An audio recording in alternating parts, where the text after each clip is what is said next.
For more than 2 centuries, Japan maintained a closed, hierarchical and strictly controlled feudal order. Effective power resided in the shogun, while the emperor retained a ritual role. Isolation was not a weakness, but a deliberate policy of the state. That balance was broken in 1853, when foreign pressure forced the opening of the country. In just one generation, Japan dismantled feudalism, adopted Western industry and weaponry, and built a centralized state with imperial ambitions. That new power was deployed with extreme logic. As an ally of Nazi Germany, the Japanese Empire conducted its expansion in Asia through occupations marked by systematic repression, executions of prisoners, and violence against civilians. In China, these practices included large-scale massacres and secret programs such as Unit 731, dedicated to medical experimentation under military control. They were not marginal episodes, but part of the regular functioning of the state, with a brutality that on several fronts was equal to or greater than that of the Nazi regime. This documentary examines how that machinery of violence was built, and why many of its responsibilities were never assumed. From feudal Japan to the militarist state, the rise of the cruel empire. During the government of the Tokugawa shogunate, Japan adopted a centralized feudal structure in which the shogun concentrated military and political power, while the emperor was relegated to a symbolic role linked to the spiritual. The country was organized into domains administered by daimyos subordinate to the shogun, forming the Bakuhan system. In this hierarchical social order, the castes were distributed with precision, samurai at the pinnacle as the warrior class, followed by peasants, artisans, and merchants. Under this regime, a strict policy of isolation known as sakoku was imposed, which prohibited the entry of foreigners, expelled missionaries, and closed the country to all external influence. The Christian presence was eliminated, and the exit and entry of people were meticulously regulated. This isolation lasted for more than 2 centuries, consolidating a rigid and relatively stable internal system, until in 1853, the arrival of the fleet of the American Commodore Matthew Perry forced the opening of Japanese ports and ended isolation with the subsequent signing of the Treaty of Kanagawa. The abrupt interruption of the sakoku policy meant a profound shock for a country that had deliberately remained closed to the world. Within this feudal structure, the samurai, or bushi, followed an ethical code called Bushidō. This regulated their conduct through principles of loyalty, honor, righteousness, courage, and willingness to personal sacrifice. Bushidō did not function solely as a military code, but as a moral guide that defined the warrior's identity and his relationship with power. Thus, the Tokugawa system was sustained by the combination of a rigid social order, an isolated country, and a warrior ideal that shaped the conduct of those who maintained armed control of the state. The Meiji Restoration, initiated in 1868, marked the definitive collapse of feudalism under the shogun's regime and restored power to Emperor Meiji. It was the imperial crown, renewed after decades of decline of the shogunate, that assumed formal authority over the state, although much of the power remained in the hands of a new governing elite willing to modernize Japan. The old system, based on feudal domains or han and the samurai code, were abolished, and in 1871 the domains were replaced by prefectures under central administration. Immediately, Japan embarked on a path of westernization. It adopted technologies, production methods, and institutional models inspired by the West. The industrial transformation was rapid. Manufacturing was promoted with special development of the cotton and silk textile industry. Factories and shipyards were built. Urban infrastructure, railways and transportation networks were developed, and private investment was encouraged with state support. This impetus laid the foundations of a modern capitalist economy, replacing the ancient agrarian order. In parallel, the state reorganized its military apparatus. In 1871, a national army was created, and shortly thereafter, compulsory military service was introduced for all adult men. The new armed force, reorganized under European principles, eliminated the war monopoly held by the ancient samurai caste. Thus, military power came to depend on the central state and the emperor, and no longer on the feudal lords. Politically and socially, the Restoration implied an opening. The elimination of hereditary privileges allowed greater social mobility, since citizens, without distinction of domain or class, could participate in a modern state structure. In addition, fiscal and land reforms were introduced, as well as a national education system inspired by Western models. In this way, Japan made a radical turn, transforming in a few decades into a unified industrialized nation with a modern army and with political and economic institutions suitable for competing with the Western powers. The impetus emboldened Japan towards the end of the 19th century.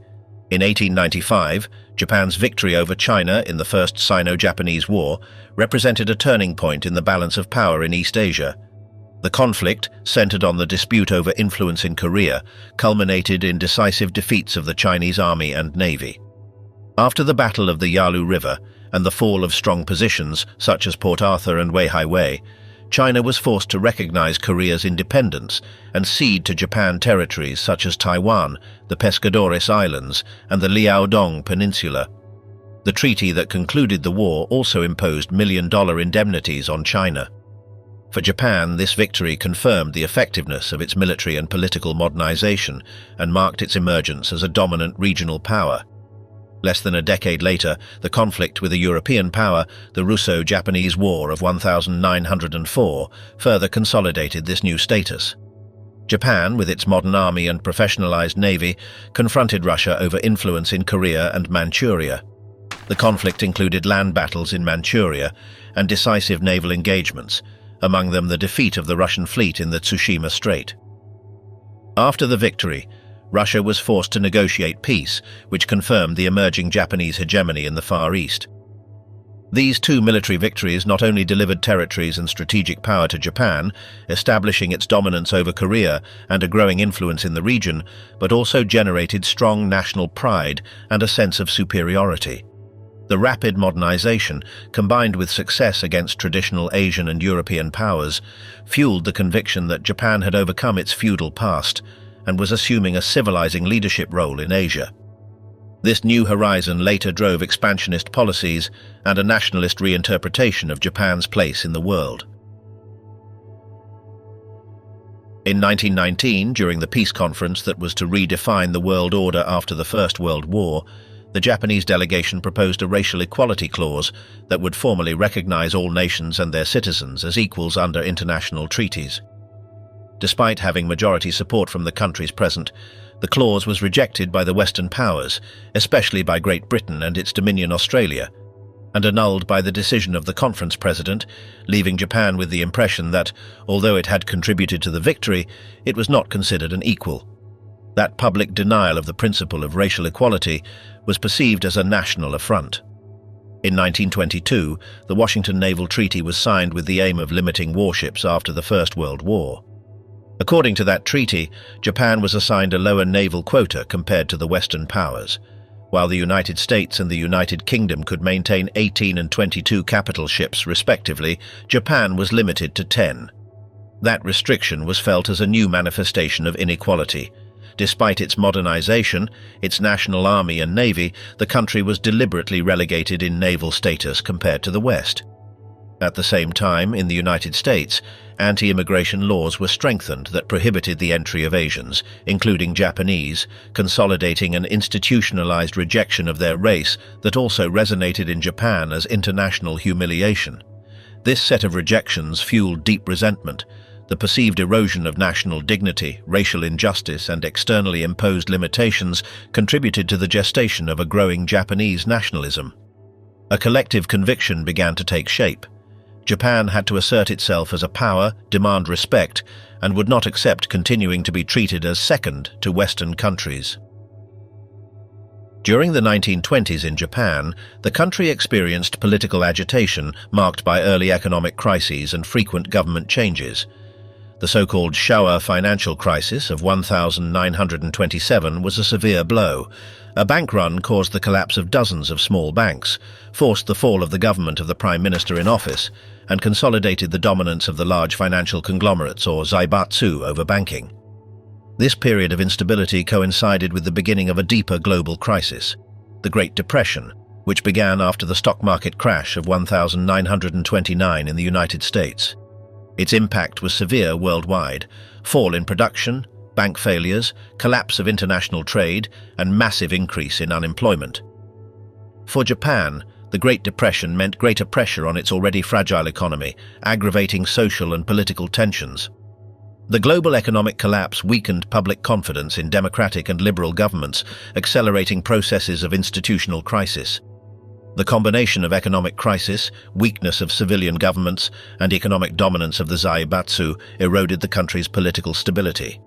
This set of factors, which combined internal instability, a national financial crisis, and an unprecedented global depression, created a breeding ground for resentments to grow, social polarization, and openness to nationalist and militarist projects, laying the foundations for a shift towards more authoritarian governments. Within the Japanese military leadership, an ultranationalist hunger for power began to gestate, especially in the so-called Kwantung Army, which did not yet have popular support. This fracture between government and army prompted the imperial generals to act according to their own ambition. On the night of September 18, 1931, a section of the railway under Japanese control, the South Manchuria Railway, was dynamited near the city of Mukden. The explosion was minimal, so much so that the track barely suffered damage, and a train passed a few minutes later without major problems. However, the attack was immediately attributed to Chinese insurgents, although Japanese army officers knew that they themselves had provoked it, with the purpose of creating an excuse for military intervention. The next day, the Kwantung Army, stationed in Manchuria, began the occupation of Mukden. Despite the fact that the civilian government in Tokyo had not authorized offensive operations, the military commanders on the ground had already decided that they should act on their own. In a few months, Japanese troops deployed along the railway line, expanded their control to other areas of Manchuria, and dismantled the Chinese provincial structures. By October of 1931, puppet authorities had already emerged in several Manchurian provinces. In February of 1932, the occupation was consolidated with the creation of the satellite state Manchukuo, under the effective control of the Japanese Empire, although nominally separate from China, using a former Chinese emperor as a formal symbol of legitimacy.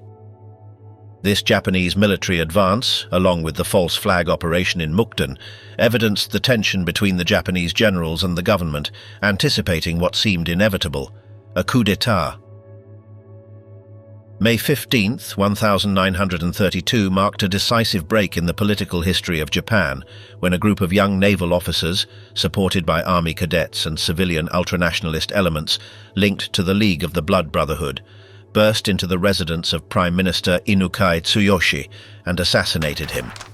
This event, known as the May 15th incident, meant the real end of civilian government in Japan. The assassination occurred in a context of growing tension between civilian and military power, following the occupation of Manchuria and the expansion of the armed forces. Prior to the assassination of Inukai, political assassinations organized by the League of the Blood Brotherhood had already taken place, directed against prominent figures of the liberal political and business elite. Although those attacks had managed to eliminate two targets, a former Minister of Finance and a high-ranking business executive, they did not succeed in dismantling the government, although they did demonstrate the capacity of ultranationalist groups to intimidate civilian power. The public reaction to the assassination of Inukai was surprisingly favorable toward the assassins. Numerous citizens signed petitions in their favor, and the trial that followed resulted in very light sentences, which eroded the rule of law and confirmed the impunity of the military. From then on, the civilian government ceased to have real control. The military apparatus began to dictate foreign and domestic policy, and the influence of militarism was consolidated as the dominant force in the state. Asian expansion, invasions, massacres, and Japanese military terror. In July of 1937, following a skirmish at the Marco Polo Bridge near Beijing, the Imperial Japanese Army launched a large-scale invasion against China, formally beginning the Second Sino-Japanese War. With this military advance, Japan deployed its forces toward the north and east of the country, with the objective of politically subduing the Republic of China and expanding its territorial dominion. The conflict, which lasted until 1945, became the main front of what would later be the war in the Pacific. The invasion was not simply a limited operation. Japanese troops undertook a generalized offensive, capturing key cities and provoking a brutal escalation of the conflict. After taking Shanghai and advancing inland, the Japanese army continued toward Nanjing, where it perpetrated a systematic massacre against the civilian population and combatants. As the occupation consolidated, the Japanese military command adopted the scorched earth doctrine known as the Three Alleys: kill all, burn all, and loot all. This policy, originally conceived as a strategy against internal resistance, implied indiscriminate destruction of villages, mass murders, looting, and destruction of resources. In practice, it meant a war of extermination against the Chinese civilian population. Homes, villages, crops, or infrastructure. Everything was destroyed or confiscated. The use of this doctrine reflected the growing radicalization of Japanese militarism, willing not only to defeat China militarily, but to subdue it through terror and dispossession.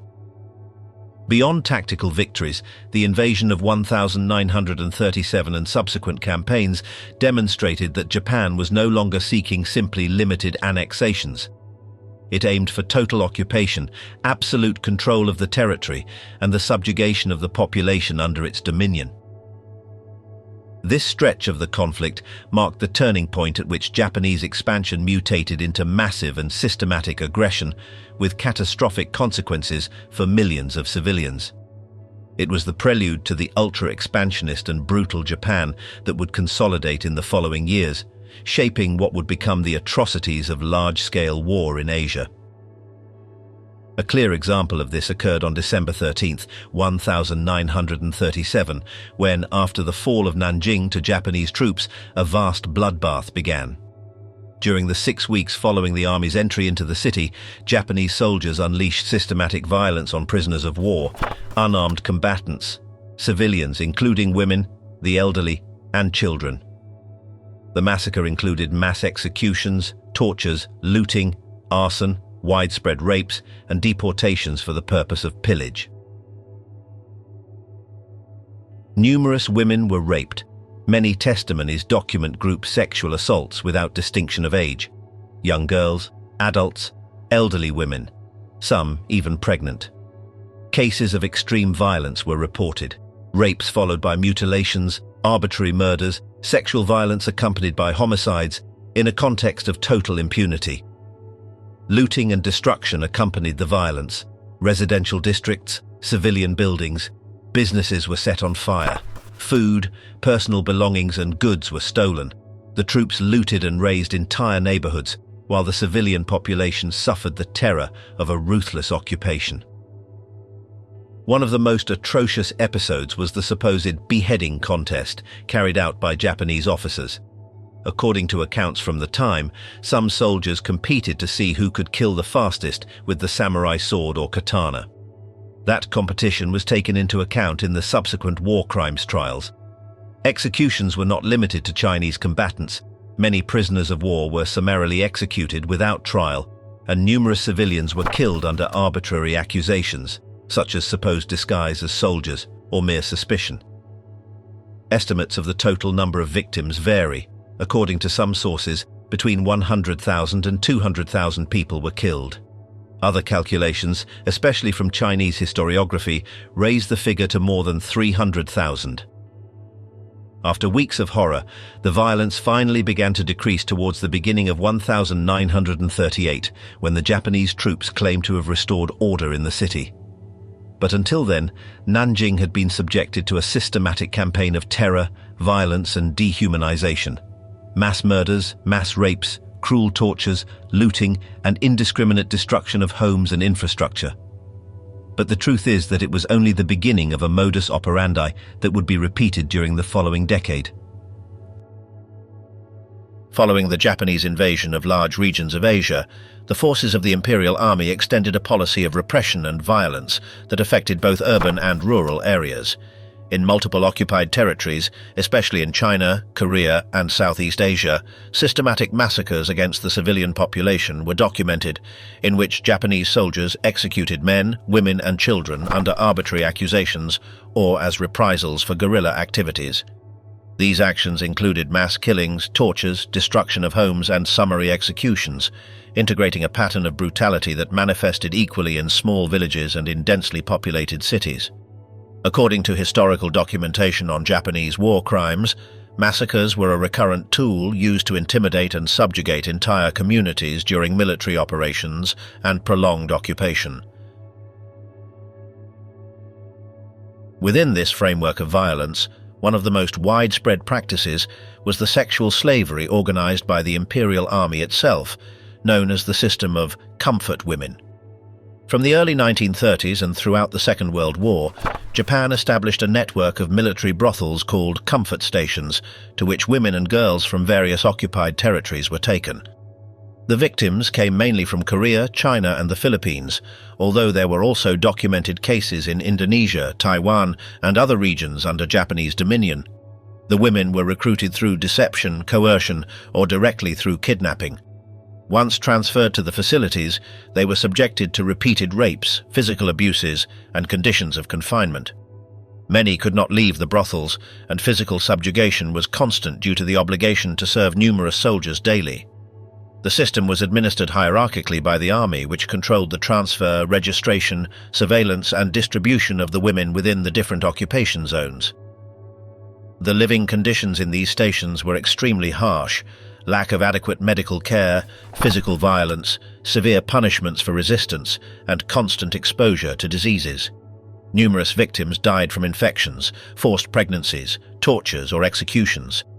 Those who managed to survive later faced social stigma, psychological trauma, and the repeated denial of the facts by sectors of the Japanese government for decades after the conflict. The total scale of the sexual slavery system continues to be the subject of research, but various historical estimates indicate that tens of thousands of women, and possibly hundreds of thousands, passed through these comfort stations.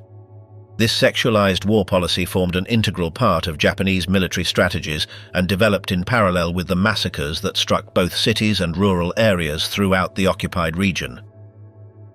In the Philippines, the invasion began almost simultaneously with the attack on Pearl Harbor. The defenses collapsed in a few weeks, and the population was left under Japanese military authority. Repression, present from the first days, intensified as the war progressed. With the return of American forces in 1945, the violence reached its most atrocious point during the Manila Massacre. During February and March, Japanese troops carried out mass executions of civilians, deliberate fires, indiscriminate bombings within urban areas, and acts of systematic terrorism. Women, children, the elderly, and the sick were killed without distinction. Entire neighborhoods were razed, hospitals and shelters were attacked, and numerous civilians were executed in their own homes. The city was left practically destroyed, turned into a field of ruins where cruelty manifested in every street. As in Manchuria and other Chinese regions, the occupation also involved the sexual slavery of Filipino women and girls under the comfort women system. Meanwhile, in Malaysia, the Japanese offensive advanced at great speed from the north towards the peninsula. British forces could not contain the combination of aggressive ground tactics, jungle infiltration, and air dominance. In a few weeks, key cities fell one after another. After the occupation, the population was subjected to a regime of strict control. The Japanese military police established a surveillance network that included arbitrary detentions, interrogations under torture, public executions, and collective punishments. Entire communities, especially those of Chinese origin, were targeted for reprisals considered preventive or punitive, accused of collaborating with anti-Japanese movements. Everyday life in Malaysia was marked by constant fear. Civilians avoided going out at night, markets were subjected to strict controls, and food shortages worsened due to forced confiscations intended to supply the army. The presence of armed patrols and the absolute power of the military police meant that any suspicion, denunciation, or simple bad luck could turn into a death sentence. In Indonesia, the fall of the Dutch East Indies was even faster. Japan, aware of the archipelago's oil and agricultural wealth, organized an invasion that defeated the colonial forces in less than 3 months. At first, some nationalist sectors interpreted the Japanese arrival as an opportunity to free themselves from Dutch rule. That perception changed abruptly when the true nature of the occupation regime became evident. The forced recruitment of workers, known as romusha, became one of the most devastating practices. Millions of Indonesians were forced to work on roads, railways, airfields, and military fortifications. The conditions were inhuman. exhausting workdays, lack of food, untreated diseases and brutal physical punishments. Mortality was extremely high, especially among those transferred outside Java to remote islands or even to other occupied territories. In many cases, only a tiny fraction of the deported survived the war. Despite the general attitude of the imperial armed forces, the truth is that Japan had decided to turn cruelty into a stable way of waging war, and that became clear when it institutionalized brutality in the sinister programs of human experimentation. Unit 731, the industrialization of horror. Unit 731 was formally created in 1936 under the command of Lieutenant General Shiro Ishii as part of a Japanese army laboratory.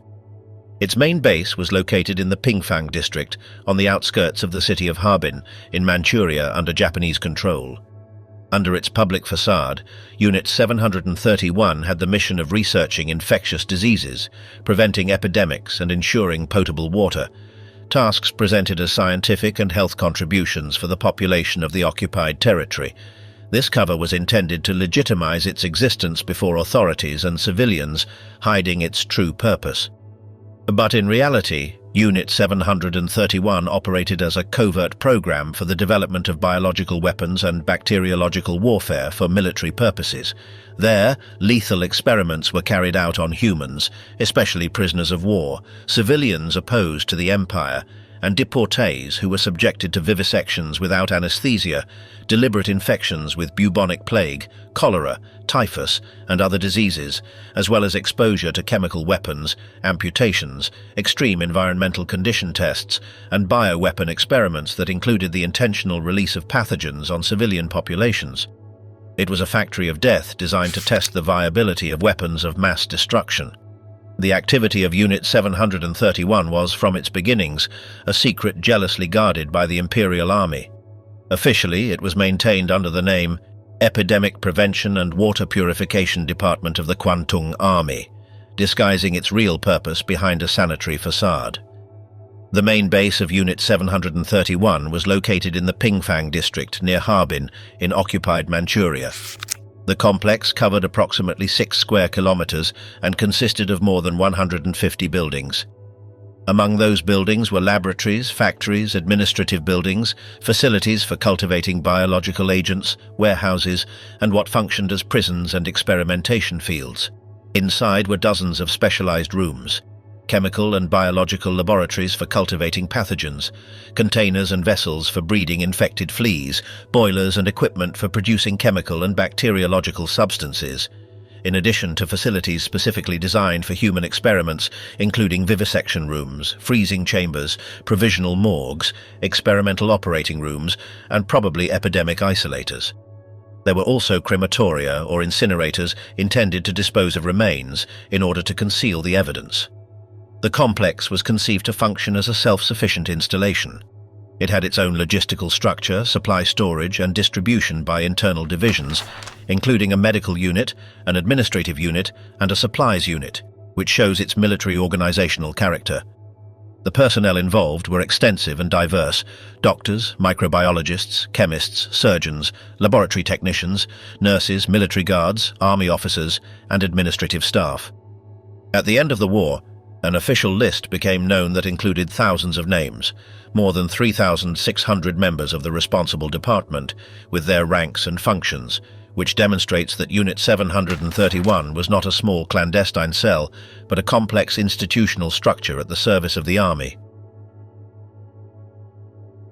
Within its organizational chart, leadership fell to the military doctor in charge, while the medical divisions directed biology and bacteriology experiments, the technical divisions handled the production processes of lethal agents, and the security and administration divisions controlled prisoners, logistics, and documentation. The complex was designed to make its destruction difficult, based on solid structures, multiple satellite buildings, and a location in occupied territory that allowed the army to maintain control. That is why, although at the end of the war an attempt was made to destroy evidence, much of the construction survived, and some have been repurposed, although many others were demolished or reused. For the civilian or military universe without classified access, Unit 731 functioned with the infrastructure of a small town or military installation, but the reality that existed within those walls turned what was officially a health center into a center for the development of massive biological warfare. The victims used in the experiments of Unit 731 came from various occupied territories and groups considered expendable by the Imperial Japanese Army. The majority were Chinese civilians, captured in massive raids carried out in villages and cities of Manchuria and other areas under Japanese control. These raids included peasants, workers, merchants, and entire families who were detained without the need for evidence or legal procedures. Mere suspicion of disloyalty or simply being present in a monitored area was enough to be arrested and transferred to Pingfang. In many cases, the victims were accused of espionage without any evidence, as this accusation allowed the military to justify their disappearance and subject them to experimentation. Along with the Chinese population, Koreans and Mongols were also taken, equally subjected to Japanese occupation and used as human material in biological research. The racial discrimination exercised by the army contributed to these groups being considered suitable for experiments, especially those linked to infectious diseases or tests of extreme physical endurance. Among the victims were also Soviet prisoners, captured during border clashes prior to the Second World War. These prisoners were considered military enemies with strategic value for experimental studies, particularly in tests related to cold resistance, biological weapons, and physiological analyses under torture. The presence of Soviets in the laboratories reflected the breadth of nationalities used as test subjects and the Japanese intention to obtain militarily useful information. The attitude of the members of Unit 731 toward the victims was reflected in the internal language they employed. Instead of referring to them as human beings, they used the term marutas, which means logs. This name was not casual. It responded to the institutional facade of the complex, officially presented as a sawmill or sanitary research facility that worked with inanimate materials. Internally, the use of the term sought to dehumanize the prisoners and allow doctors, technicians, and military personnel to operate without ethical restrictions.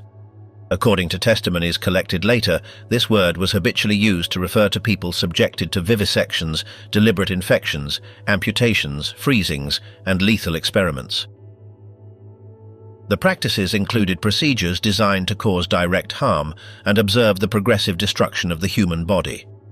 Vivisections without anesthesia were a recurring method. The torsos of prisoners were opened to examine internal organs in operation, study the evolution of infections, or measure reactions to deliberately inflicted wounds.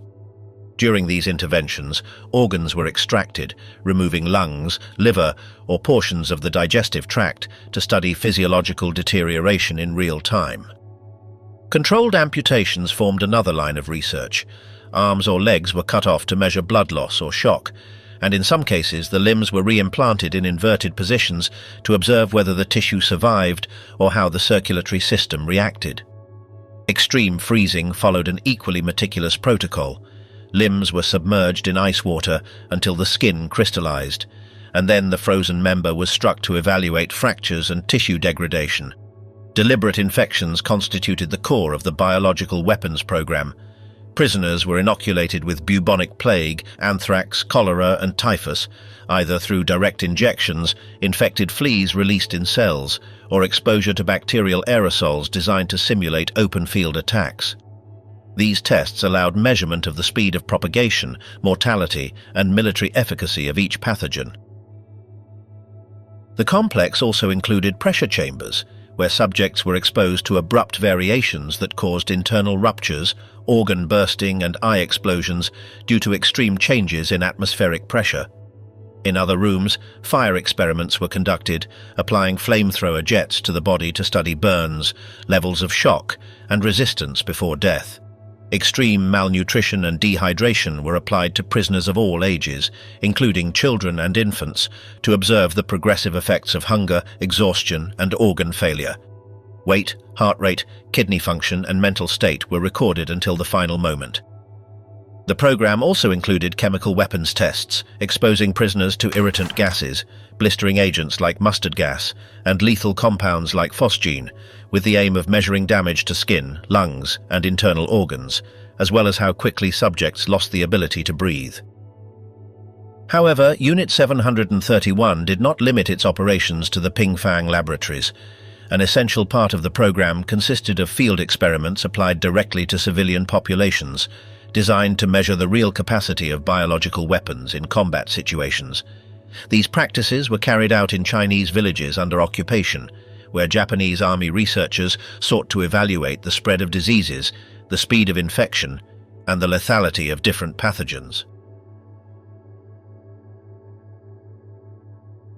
One of the most used methods was the deliberate contamination of water wells into which cultures of bacteria such as cholera, typhus, or dysentery were poured. Infected villages usually fell ill within days, allowing military doctors to observe the evolution of outbreaks from their initial stages until the death of those affected. Internal reports detailed the rate of expansion, the effectiveness of contagion, and the local population's resistance in the absence of treatment. Another more sophisticated and devastating procedure involved the dropping of ceramic bombs loaded with fleas infected with bubonic plague, designed by Shiro Ishii's team. These bombs were thrown over densely populated rural areas, where the fleas quickly spread among villagers and animals. The resulting outbreaks caused massive deaths in short periods, generating epidemics that were then studied by Japanese medical teams to evaluate the operational viability of plague as a biological weapon. Various regions of China experienced these operations. Although there is no single accepted figure, documented estimates indicate that tens of thousands of civilians died as a direct consequence of the infections caused by Unit 731 and other associated units. In some outbreaks, Japanese authorities supervised the spread without intervening, allowing the disease to follow its course to measure its real reach in an unprotected community. Military doctors meticulously recorded this information.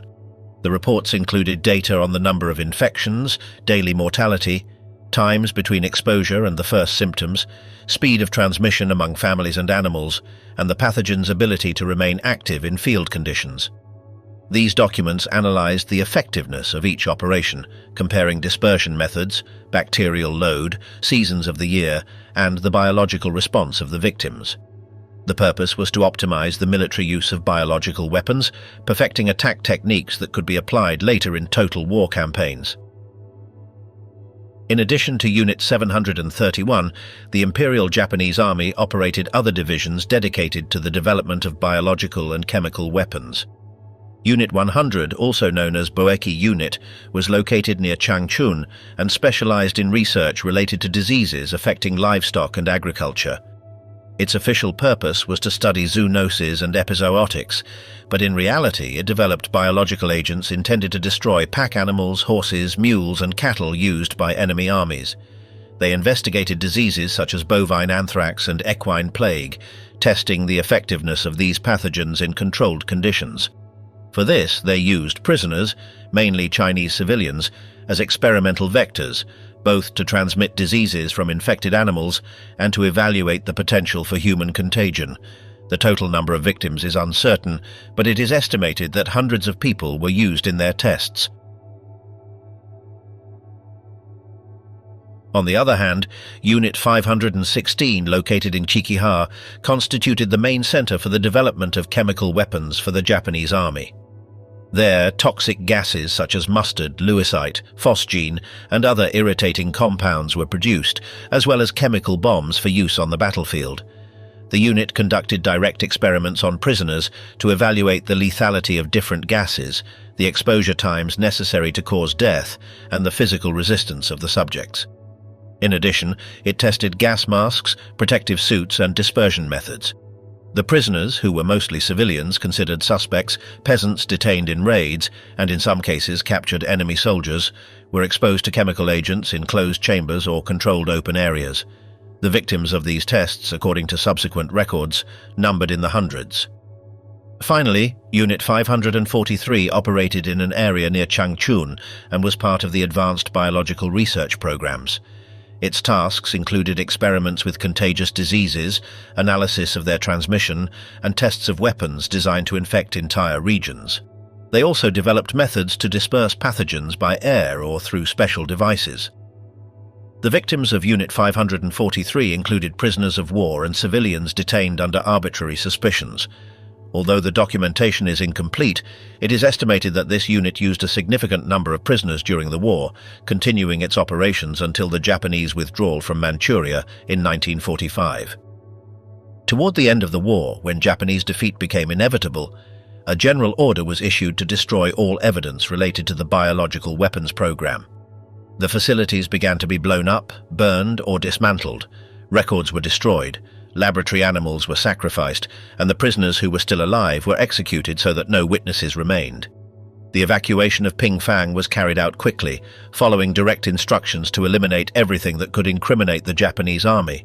The evidence destruction operations were so extensive that when the Soviets arrived, hardly any physical materials were found that revealed the true magnitude of the program. In the midst of this process, Shiro Ishii managed to escape, taking advantage of the disorder of the withdrawal. He was neither captured nor tried. His salvation is explained by the negotiation established between him and American representatives. After the occupation of Japan, United States military and scientists discovered the existence of the Japanese biological warfare program and showed interest in obtaining the experimental data that Ishii and his team had accumulated over the years. For the American army, those records had enormous scientific and strategic value, especially in the context of the beginning of the Cold War. Historians who investigated these events afterward agree that the United States requested immunity for those responsible for Unit 731 in exchange for the complete delivery of the experimental results. This included reports on deliberate infections, records of biological weapons used in the field, lethality statistics, symptoms, incubation times, human physiological resistance to different pathogens, and data on dispersion methods such as flea bombs infected or bacterial aerosols. The information also covered results of tests on extreme freezing, burns, decompression, toxic gases, and exposure to fatal diseases such as bubonic plague, anthrax, or cholera. What the United States sought was information that could not be obtained legally, since no democratic country could replicate deadly experiments on humans. Military and scientific calculations considered the Japanese data to be, by their nature, unique. Ishii's and his team's reports, according to declassified documents cited by Smithsonian, were sent directly to the United States Army and analyzed by biological research programs. As part of the agreement, Ishii and most members of Unit 731 received total immunity. None of the high commanders were tried in the Allied courts. Some continued their careers in Japanese medical institutions after the war, others worked in private laboratories or universities. The only significant convictions were handed down by Soviet courts, but the United States refused to participate in any process involving Ishii or his team. The war against the United States and the collapse of the Japanese Empire. Through all these brutal methods, whether conventional or experimental, the Empire of Japan had aggressively expanded its control over Asia since the decade of 1930s, seeking to secure essential natural resources such as oil, rubber, and raw materials to sustain its imperial ambition. However, it was not until after the occupation of French Indochina in 1940 that the Western powers reacted with economic sanctions. The United States suspended shipments of airplanes, spare parts, aviation fuel, and other crucial supplies. Then, in July of 1941, it imposed an effective oil embargo on Japan. That measure severely affected an economy dependent on imported crude oil, and the Japanese government interpreted the embargo as a direct threat to its military and industrial survival. Faced with this situation, the Japanese High Command decided that the only way to secure the southern resources, which consisted of the resources coming from Southeast Asia with its colonies, such as oil and rubber, was through a preventive attack that would neutralize the United States Pacific Fleet. On the other hand, they wanted to avoid any naval interference from the USA in their advance toward the Dutch East Indies, Malaysia, the Philippines, and other resource-rich regions. The plan, approved at the end of 1941, sought a lightning strike to destroy in a single attack a large part of the Pacific Fleet at its base in Hawaii in order to gain months or even years to consolidate conquests in Southeast Asia before Washington could react. Japanese strategists calculated that, with the fleet neutralized, the United States would be forced to negotiate a peace that recognized the new Japanese sphere of influence, or at least delay its response long enough for Japan to consolidate its positions.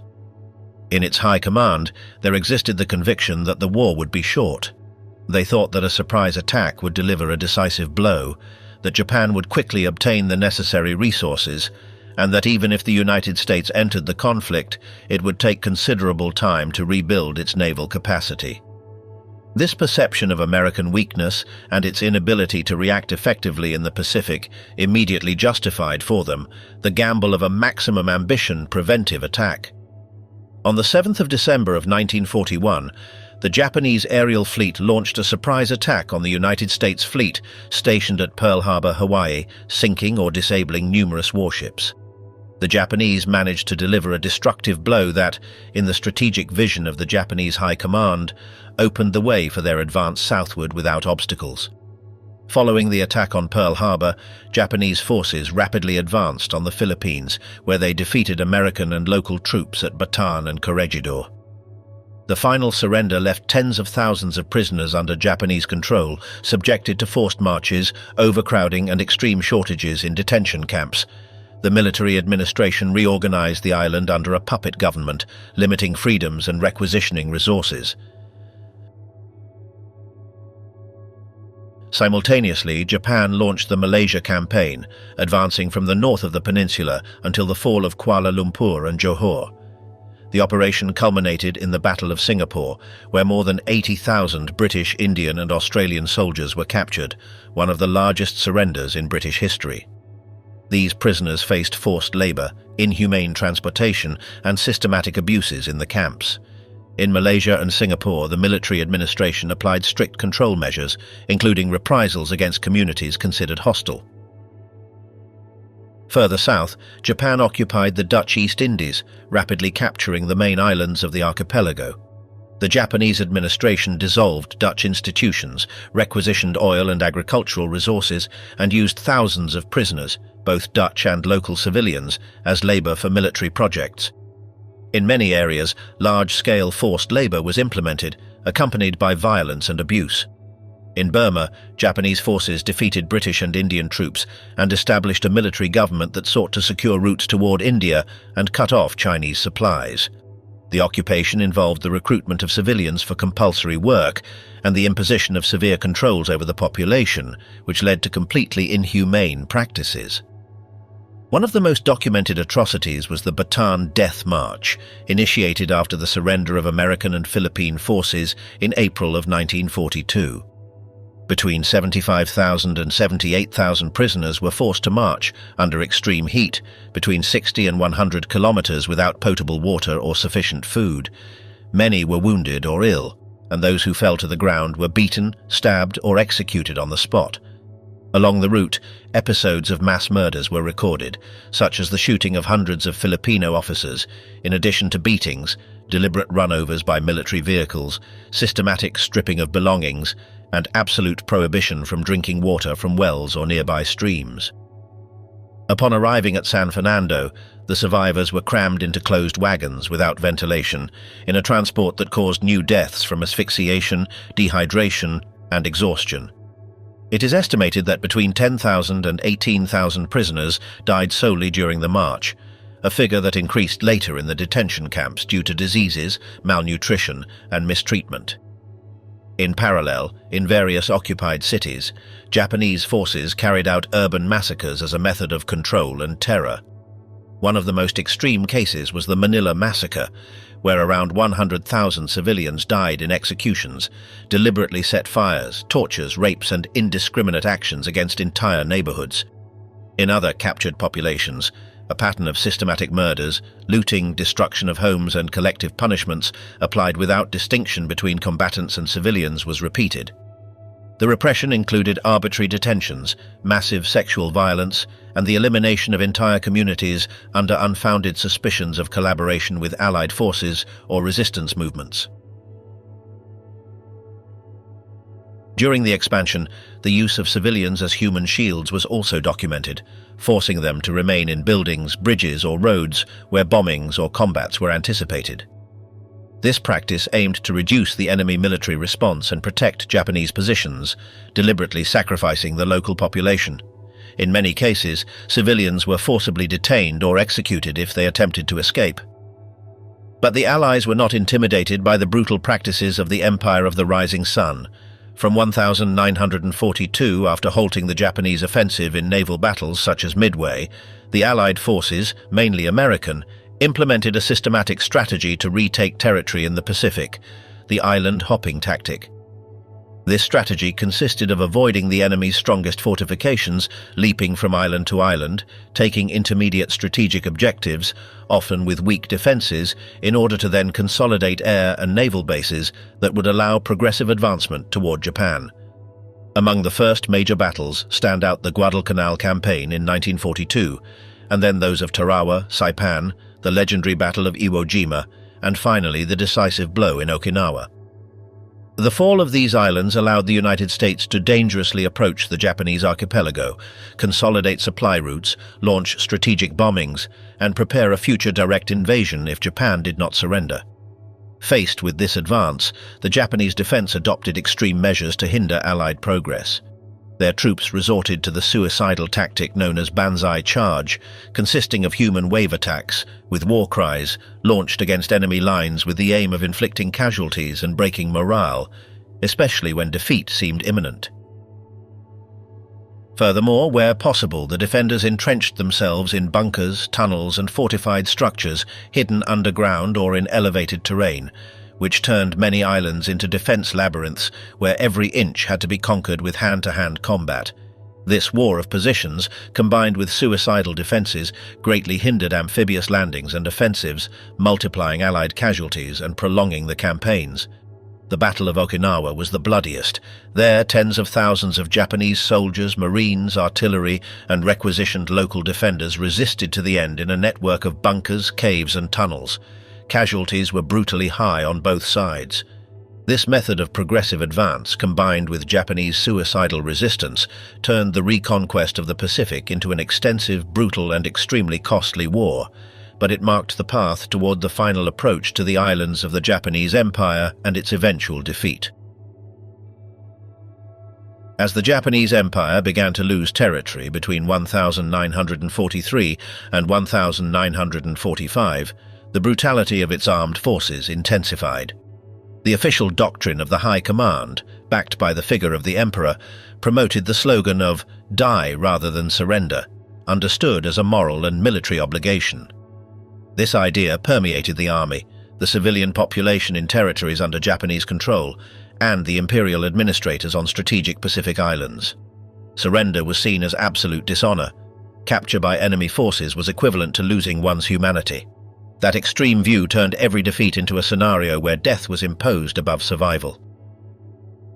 The Battle of Saipan in 1944 became the most dramatic example of this policy. When Japanese defenses collapsed, thousands of civilians, mainly families relocated by Japan to colonize the island, were induced to take their own lives rather than fall prisoner. Soldiers and imperial officials spread the idea that the Americans would torture or murder anyone who surrendered. This propaganda led to scenes of desperation. Entire groups threw themselves from cliffs later known as the Banzai Cliffs and the Suicide Cliffs. There were also wounded soldiers who, seeing no possibility of launching a counterattack, chose to commit suicide with grenades or charged attacks toward American lines. In the same spirit emerged the phenomenon of the kamikazes, formalized in 1944. These pilots, trained to deliberately crash their explosive-laden planes into Allied ships, responded to an ideological motivation that mixed absolute obedience, nationalist mysticism, and the belief in the supreme duty to die for the emperor. Thousands of young men were instructed for these missions, generally with few flight hours. Tactically, the kamikazes managed to sink ships and damage dozens of naval units, but they could not alter the course of the war. Even so, their use showed the Japanese willingness to sacrifice lives en masse in the face of the Allied advance. During this period, executions of Allied prisoners also multiplied before withdrawing from positions that were about to be taken. In the Philippines, New Guinea, Borneo, and other areas, Japanese forces killed prisoners to prevent their liberation or capture. In some cases, these executions were carried out en masse as American or Australian troops approached. The perception that defeat meant total collapse drove many garrisons to eliminate witnesses of abuses and to apply extreme punishments even in their last days of territorial control. In the final months, when defeat was inevitable, some Japanese units resorted to massacres of civilians as part of a spiral of military desperation. Violence intensified in territories such as Manila, where resisting troops resorted to indiscriminate murders, arson, and collective executions. At the same time, Japan was experiencing a situation of collapse. The Allied strategy of incendiary bombings turned cities into direct targets of the conflict. On the night of the 9th to the 10th of March, a massive incendiary bombing attack was launched on the capital that destroyed large residential sectors. It is believed that there were more than 100,000 dead and nearly 1 million people left homeless.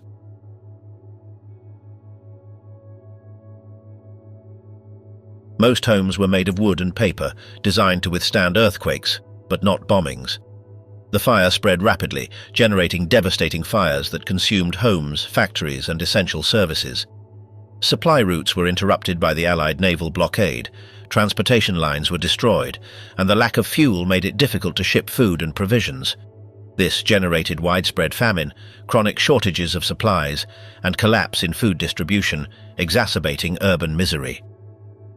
The military government reinforced propaganda to sustain morale. Through official media and social control mechanisms, it promoted the idea of resistance to the end, presenting the bombings as atrocities by the enemy and urging the population to remain steadfast despite the suffering.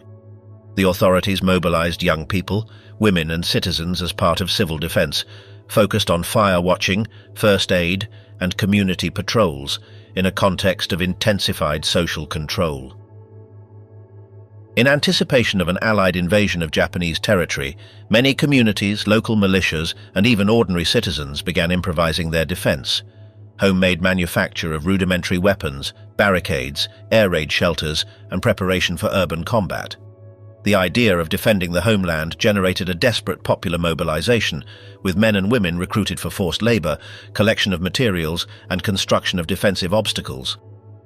In less than a year, Japan became a hostile territory for its own population, and civilian life ceased to exist as such. Survival and war merged into the same collective experience marked by suffering, desolation, and violence. And yet, this was nothing compared to the horror that was about to arrive from the sky. On the 6th of August of 1945, the United States dropped the first atomic bomb on Hiroshima. The decision was motivated by military calculations aimed at avoiding a direct invasion of the Japanese archipelago, an operation that would require millions of soldiers and was estimated to cause an enormous number of casualties, both American and Japanese. In war plans, the conquest of the main islands promised fierce resistance, so the use of the nuclear weapon was considered a means to accelerate the end of the conflict. The explosion in Hiroshima caused immediate devastation. The city was razed, tens of thousands of people died instantly, and the urban infrastructure was reduced to burning ruins.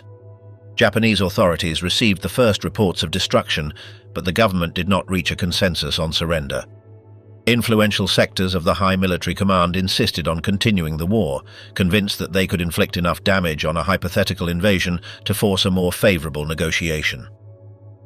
3 days later, on the 9th of August, a second atomic bomb was dropped on Nagasaki. The destruction was once again catastrophic, with thousands of immediate deaths and a level of damage comparable to that already seen in Hiroshima. However, even after this new detonation, surrender was not automatic, as part of the military leadership defended absolute resistance as a national obligation, relying on the doctrine of fighting to the last available resource. That same day, an event occurred that completely altered the strategic situation. The Soviet Union declared war on Japan and began the invasion of Manchuria. The Soviet offensive shattered any Japanese expectation of using Moscow as a mediator for a negotiated peace and opened a land front that the Japanese army had no capacity to contain. Internal government meetings became tense and prolonged. While some ministers and military chiefs refused to accept capitulation, others warned that the country could no longer withstand further pressures. In the midst of this stalemate, the emperor intervened directly to decide the course. His participation was decisive. He ordered the acceptance of the imposed terms and the end of the war. On the 15th of August of 1945, Hirohito addressed all of Japan with his voice for the first time through a radio recording, the Gyokwon Hoso, or Emperor's Surrender broadcast, announcing that the government accepted surrender.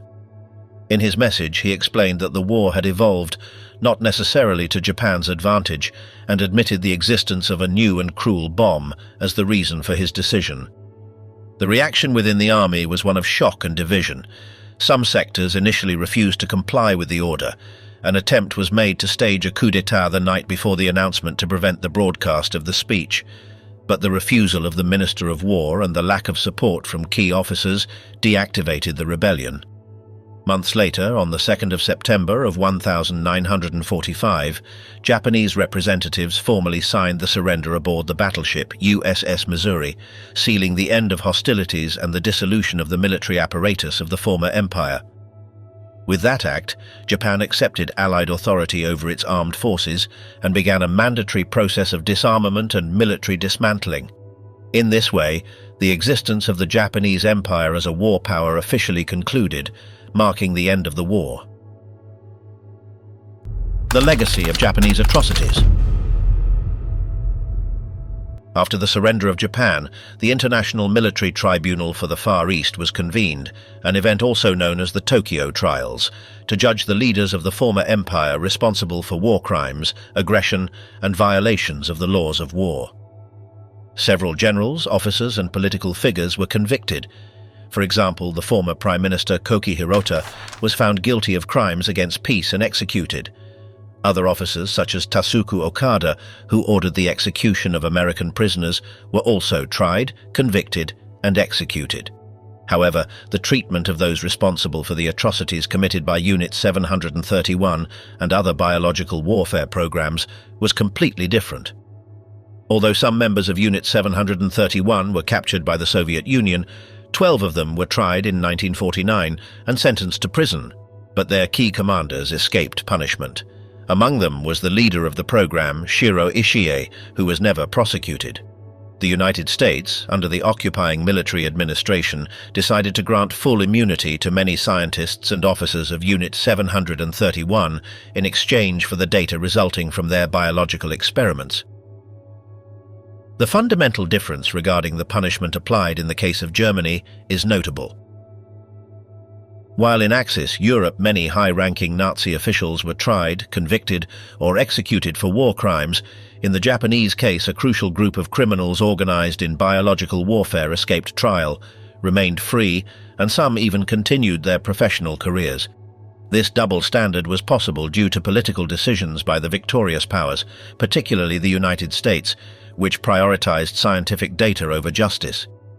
In this way, although there were convictions in the Tokyo tribunals and in smaller processes, such as the Yokohama trials, the systematic crimes of biological warfare, considered among the most atrocious of the conflict, largely went unpunished, perpetuating the impunity of those who planned and executed what is today remembered as part of the Asian Holocaust. Subsequent analyses consider that the extreme brutality of Japanese militarism during the first half of the 20th century did not arise spontaneously, but from a set of deep factors that converged to transform the empire into a machinery of systematic violence. One of the central roots was the ultra-nationalist reinterpretation of Bushidō, the ancient samurai code. In its original form, Bushidō combined discipline, loyalty, and self-control, but from the end of the 19th century, and especially during the militarist era, it was rewritten to glorify blind obedience to the emperor, absolute sacrifice, and the idea that death was preferable to surrender. This distorted version became official doctrine in military academies and schools, instilling in soldiers and civilians that individual life had no value compared to imperial duty. To this were added accumulated international humiliations, which shaped Japanese mentality for decades. Japan, despite its victories over China and Russia, was treated as a second-tier power by the West. The rejection of its proposal for racial equality in 1919, American anti-immigration laws, and naval treaties that limited its fleet fueled deep resentment. The perception of having been discriminated against by white powers became ideological fuel to justify military expansion as historical reparation. On the domestic front, the economic crisis and political disrepute following the Great Depression eroded the authority of civilian governments. Parties were seen as corrupt or impotent in the face of financial chaos, and this opened space for radicalized officers who promoted political assassinations and failed coups. The atmosphere of instability allowed extremist military sectors to present themselves as saviors of the nation, justifying violence as a legitimate tool to purify the state. When the army achieved absolute control of the state apparatus, violence had no limits. Fundamental decisions no longer passed through parliaments or civilian cabinets, but through military commands that answered directly to their own hierarchy and to a mystical interpretation of duty toward the emperor. The total absence of civilian control allowed operations and atrocities to be planned without institutional breaks. Another key element was the systematic racial dehumanization toward Chinese, Koreans, Mongols, and other Asian peoples. Imperial doctrines taught that Japan had a historical mission of leadership over inferior races. This ideology permeated the entire army and justified massacres, rapes, forced labor, and human experimentation as necessary acts for Japanese supremacy. Brutality was not seen as excess, but as fulfillment of duty. On the other hand, the internal dynamics of the Manchukuo army, particularly in the Kwantung army, generated a particularly cruel military subculture. Operating with almost total autonomy, its officers developed practices of extreme violence that were subsequently exported to the rest of the Asian front. Their insubordinate attitude, contempt for civilian life, and systematic use of terror became the norm and shaped military conduct throughout the region. The Japanese occupation left deep sequelae in every subjugated region. In China, the human impact was catastrophic. Academic estimates usually place the number of deaths between 10 and 20 million, considering massacres, induced famines, repression, forced labor, medical experimentation, and military campaigns. Entire regions were devastated, agricultural infrastructure collapsed, and cities like Nanjing, Wuhan, or Canton suffered massive destruction. The economy was devastated, with millions displaced and incalculable losses in industries, transportation, and food production. In Korea, where Japan exercised direct dominion for 35 years, between 1910 and 1945, the occupation meant a violent transformation of the social fabric. Thousands of Koreans were recruited as forced laborers in mines, factories, or war fronts. The system of sexual slavery, known as comfort women, affected tens of thousands of Korean women. Cultural repression was intense.